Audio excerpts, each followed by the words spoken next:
വളരെ ശാന്തമായി പൊയ്ക്കൊണ്ടിരിക്കുകയായിരുന്നു കേരള സർവകലാശാല.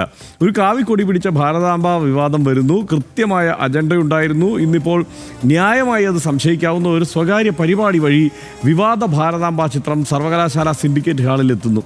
ഗവർണർ വന്ന് അതിൽ പൂവിട്ട് പ്രസംഗിച്ച് മടങ്ങുന്നു. മതചിഹ്നത്തെ ഭാരതത്തിൻ്റെ ആകൃതിയായി അംഗീകരിക്കില്ല എന്ന നിശ്ചയത്തിൽ വിദ്യാർത്ഥി സംഘടനകളും സർവകലാശാല സമൂഹവും പ്രതിഷേധിക്കുന്നു.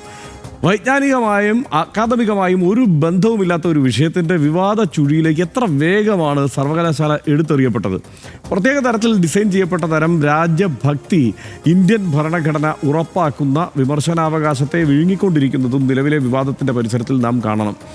ചിന്തനശേഷിയുടെ സംശയവാദം നടക്കേണ്ടിടത്ത് ചില ചിഹ്നങ്ങളെ ചൊല്ലിയുള്ള കോലാഹലം ഇങ്ങനെ നടന്നുകൊണ്ടിരിക്കുകയാണ്. ജ്ഞാനോൽപാദനം നടക്കുന്നതിന് പകരം അനാവശ്യമായ വിവാദവും അധികാര വടംവലിയും ഇതൊക്കെ തന്നെയാണ് ഈ നടന്നുകൊണ്ടിരിക്കുന്നത്. ഇത് അവസാനിക്കട്ടെ എന്ന് RDX ആഗ്രഹിക്കുന്നു.